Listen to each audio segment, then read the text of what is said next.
Hello, everybody, and welcome to It's Been So Long, Christine. It's been so long. That's what this is called? It feels like by saying that I was shaking the dust off of my voice. It's to say welcome to the Disney World Top 3, where Christine and I talk about our top 3 of everything in Disney World. And today we're going to be taking a look at, I don't know, I think this might have been actually suggested by a couple of subscribers. I know this is a list we had listed a long time ago, but we're taking a look at our top 3 pre-shows in Walt Disney World. And today we're going to kick it off here in Tomorrowland with Christine's number 3 top pre-show, which is Stitch's Great Escape, because she loves Lilo and Stitch. She loves Stitch's Great Escape. She feels like this attraction should have been here from day one, and good riddance to whatever came before it, right? Take it away, Christine. I just rolled my eyes so hard at that entire intro. I hate Stitch. I hate Stitch. And the reason that I hate Stitch is because of this ride that took over the better ride, which is the one I'm going to talk about, which is Alien Encounter. Okay. Yeah, I said it. You threw it down. Anyway. You threw down the gauntlet. I did. Listen, to be honest, a lot of people watching right now don't even know what Alien Encounter is. I know, and I weep for all of you. It's going to be forgotten. It's going to be forgotten in history. I'm going to give you all homework and tell you to go on YouTube and look up Alien Encounter videos. That's everybody's homework. But anyway, Disney Alien Encounters. If you just put Alien Encounters, you're going to get a whole bunch of other videos that are not Disney related and worth watching. Absolutely true. Thank you for that. So my third favorite pre-show is from Alien Encounter. I guess I'll preface it with a little bit of history or an idea of the story, since a lot of you don't know what it is. But if you've been on Stitch's Great Escape, you kind of understand how that works. You sit in those seats and Stitch is in the middle in that tube and he breaks out, yada, yada, yada. Basically, the ride, the mechanics stayed exactly the same from Alien to Stitch. They just changed the story, the theme, and the character. So originally it was an alien from, yes, the actual movie Alien. Right. That you were going to see... Excuse me, Christine, it's called the Xenomorph. Thank you. I can hear you pushing your glasses up. Oh my god, I did it! Anyway, you go into this science lab. They're doing these experiments, and basically same sort of premise, except it's an alien in the tube and it breaks free, and instead of being funny, it's terrifying. I like horror things, so therefore I loved this ride. But the pre-show, there was actually a dual pre-show, and I haven't been on Stitch's Great Escape, so I'm not sure if they've kept that sort of idea here. But there was 2 different rooms you went into before the actual ride. And one was kind of the setup. It was a little bit more funny. They talked about this weird pet show thing ahead of time. Then there was a second setup where they were explaining to you, exactly what you were going to see. I believe it was a robot character that was voiced by Tim Curry, which I think is another reason why I really like Smashing. I'm a big fan of Tim Curry. And that it kind of really immersed you in the whole idea of this is where you are and this is the science lab and absolutely nothing could possibly go wrong. Oh, until something does. And it kind of builds up, I think, the fear of what's about to happen very well. Plus Tim Curry. Yeah. That's my number 3 pre-show. Again, I'm sure if you guys looked it up on YouTube, you looked up the pre-show, you could probably find video of it if you're interested in seeing what it was about. I've watched it. I like the pre-show a lot, even though I wasn't a huge fan of the ride, because I do not like scary things. So I avoided it as much as possible, but I too love Tim Curry, and so I agree with yours. But we're moseying on over into Tomorrowland to my number 3, and it's a simple one. It's Carousel of Progress. It's so simple. It's like, I think a lot of people wouldn't even consider it a pre-show, but I don't know if they still do it since I haven't been in a couple of years, but back in the day they had televisions set up sort of over here before you'd get on the ride.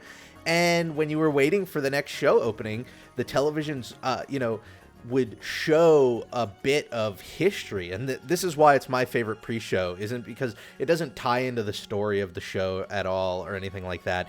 It shows footage from when Walt Disney was sort of presenting, I believe it was to GE, for the Carousel of Progress, and it features the Sherman Brothers, who wrote a lot of really famous Disney music, both for the films as well as for attractions, and it has them playing sort of the original version of There's a Great Big Beautiful Tomorrow with Walt right next to it. And I think it's a great piece of Disney history. I think, maybe it's not tied into the ride, the actual in-universe of the ride, but it is tied to the history of the attraction, and it's one of those things that I think a lot of people would otherwise never get to see. So I find it really fun to watch, to the point where, when the ride is open and it's just walk right on, I'm always a little bummed, because I wouldn't mind just standing there and watching that video for a couple of minutes. So that's why it's my number 3. No Tim Curry, though. That is why it's 3 and not number 2. That would be a little weird if Tim Curry suddenly Oh my God, but wouldn't it be so great if he just walked on next to Walt? Smashing rendition. That's all he says, because all right, let's move on to your number 2, which is over in the Animal Kingdom. So here we are at the Animal Kingdom, at my favorite ride at the Animal Kingdom. Take it away. So this is Dinosaur, and it is my second favorite pre-show for a couple of reasons. So the pre-show that everybody knows is the video right before you get on the ride, which kind of explains why you're on the ride trying to steal whatever that dinosaur is. Right. But I can't. Yeah. You're basically trying to steal a dinosaur. So you're basically pulling the worst thing that Back to the Future taught you to not do, which is change the past. Right. Terrible idea. But anyway, so that's part of the pre-show, and it explains exactly what you're doing and why you're doing it. And Hold on, one second. Can we talk about, I want to know what your butterfly effect theory is, that pulling that one dinosaur from hundreds of millions of years ago is going to ruin our future. I need to know. Because that's the lesson, right? Doc Brown teaches you, don't change the past, it's going to affect everything. But what would pulling the dinosaur do? I don't know. Maybe you took that one dinosaur and they were literally all about to get destroyed by a comet. This is true. I just cracked it. Well, I'm not thinking this completely through. I just had this idea that if we pull this dinosaur and I'm going to go back to the present and I'm going to start disappearing from photos of myself. So you're saying you are the ancestor of a dinosaur? Yes. So now we're getting into the Super Mario movie. Okay. But anyway. Back to what I was saying, Rob. Okay. Before you try to poke holes in my theory. So yes, you have that whole video, which, if I'm correct, I believe one of the actresses in it was she like a mom in Fresh Prince of Bel-Air? Do you know who I'm talking about? I think I know what you're talking about. I don't know if that's the case. It's been so long since I've seen that pre-show video. Well, anyway, not that important, but every time I see her, it's one of those, hey, I know her, but you can never put the name to the face kind of thing. Basically, she's trying to stop you from doing it. She comes in and says, of course, we're going to stay on track and not steal a dinosaur. And, of course, the one Wink. guy there, yeah, wink, we're going to totally change your, course and go do this terrible, horrible thing. It's really such a bad idea to send people in right before the comments are going to kill. You have millions of years to work with. Why would you pick that one moment? Exactly. But anyway. I bet he was an intern. I bet in that world he was an intern and we just blindly followed him. He was totally fired when he showed up at that Oh my gosh, he never worked in that industry again. So that's one part, and that's the part everybody thinks of. But there's also a part in the room that we're actually currently standing in that has all those really cool murals up across like the walls. Yep. And I believe it's like a timed thing, so not everybody gets to see it because it'll probably get ushered through before it happens. But the lights kind of go dark, and Bill Nye comes on and kind of talks a little bit more about the theories of how the dinosaurs were eradicated.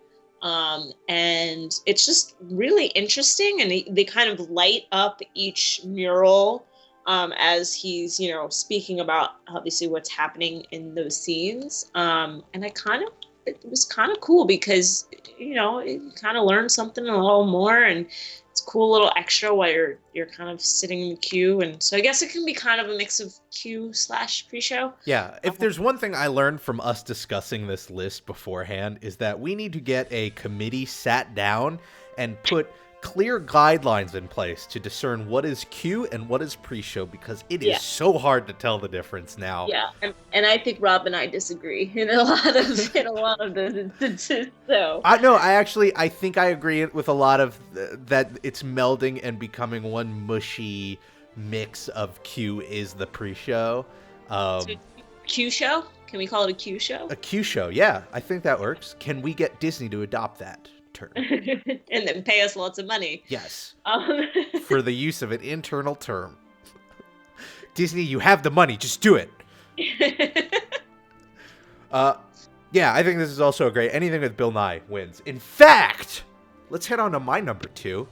So I got really excited because I just said any Q with Bill Nye is any pre-show with Bill Nye is really great, and I didn't realize that my number 2 is a pre-show with Bill Nye because we're here at the Universe of Energy, which features Bill Nye and Ellen DeGeneres, and wow, how do I forget her name? Jamie Lee Curtis, and Jamie Lee Curtis, and Alex Trebek. If you've never been on this attraction, but you've been to Disney, shame on you. Go on this attraction. It's really good. It's really good. This is one where I do think, though, this is a very blurry line. Like, is it a pre-show or is it the attraction? Does the attraction just start in here? Because the movie is pretty, I don't know, integral to the actual attraction itself. It's definitely a pre-show.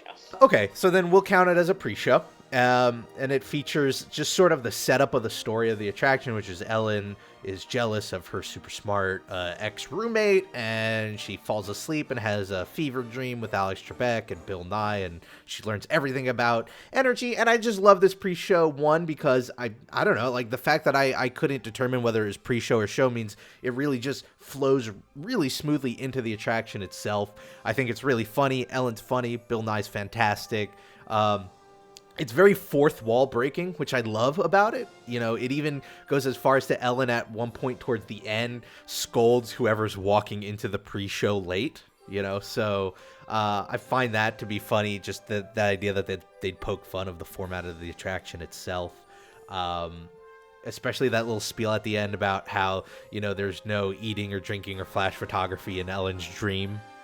I find that to be great. So it's one I always go on this ride when I'm in Disney, and this is part of the attraction that I really look forward to, which is why I'm always on time, and that's why it's my number 2. You forgot somebody else who's in the pre-show.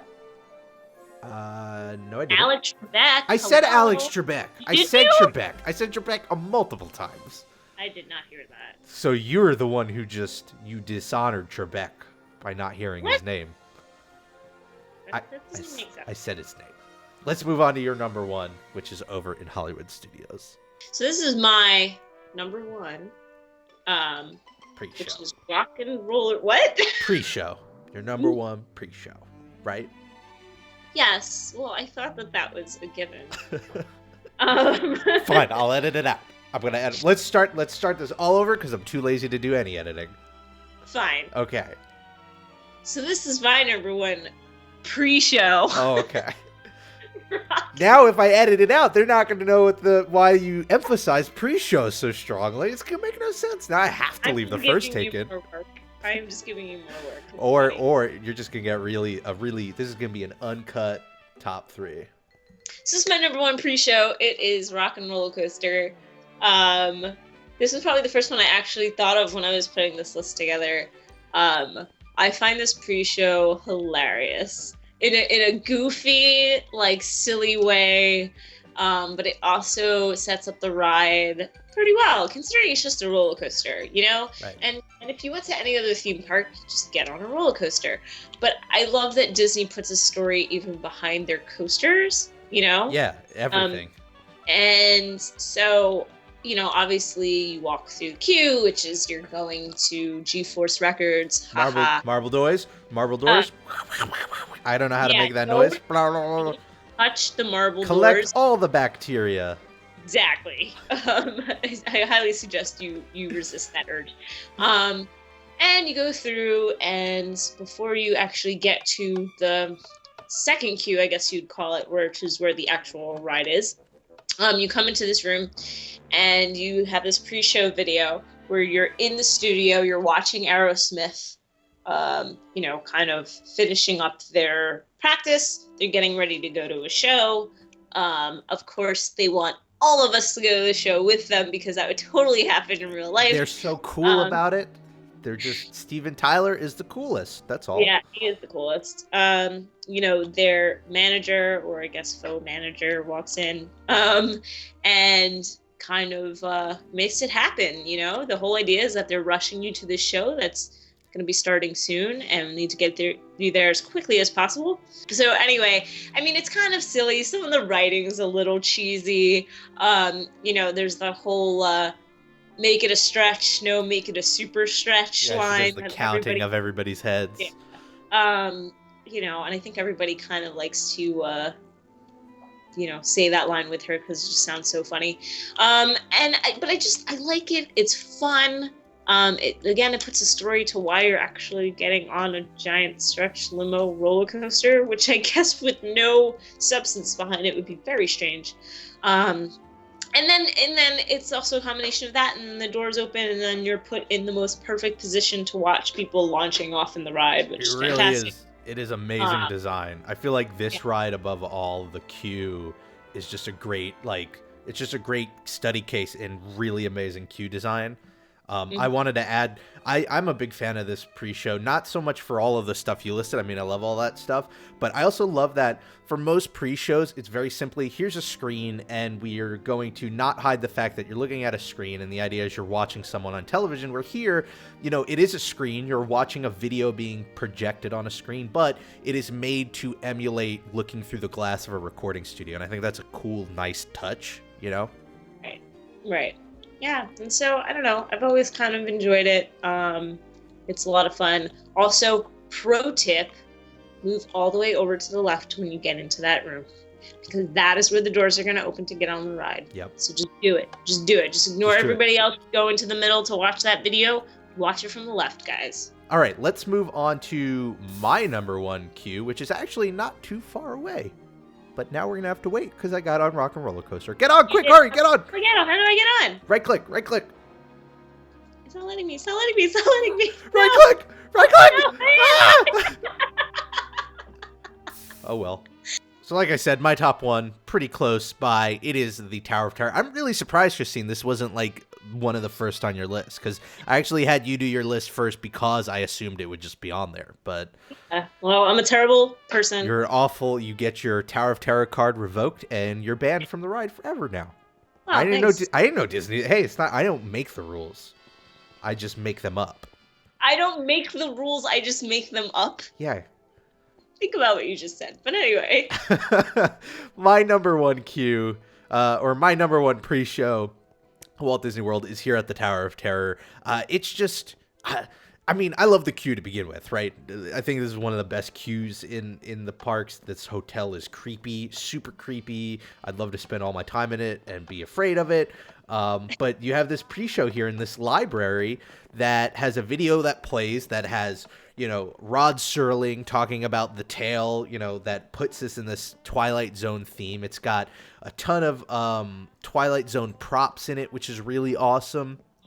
It's just really clever in the way it works, because this is one of the ones, like I mentioned earlier, most of them it's just you accept it's a screen that you're watching, and this one is no different. It's a television. However, it's sort of, I don't want to say breaks the fourth wall, but bridges it, in that whenever lightning strikes in the video on the screen, lightning in the window in the room you're in is in sync with it to imply that you're in that world, which I think is really awesome, really clever. I think it's a great way to establish the lore of the attraction itself. It's a great way to get you in a creepy mood, and I guess it just works well as a utility to keep the line moving in a sort of way. And so it's like one of my favorite pre-shows, without a doubt. I just love the idea of like being in a Twilight Zone episode. I mean, I don't. That's terrifying. Awesome. Have you ever watched the Twilight Zone? It never ends well for anybody ever. Well, yes, and neither does it here for you on Tower of Terror. But anyway. So there you have it. Christine's top 3 pre-shows at Disney World, my top 3 pre-shows at Disney World. What I want to know is, what are your top 3 pre-shows at Disney World? Maybe some of these are on your list. Maybe it's a whole other list. Feel free to leave it in the comments below. Also, if you have an idea for a top 3 that you would like Christine and I to jump on, feel free to leave that in the comments below too. You can find me on Twitter at RobPlays. And Christine? You can find me at Big Bruin Evil. And you also have a website. I do. It's a fashion blog called twogirlsoneoutfit.com. And it is about clothes, which we can all relate to because we have all to wear them. Anyway, thanks for watching, everybody. Have a great week. Whatever you're doing, make the most of it. And I hope to see you next time for the next Walt Disney World Top 3. Bye, everybody. Bye.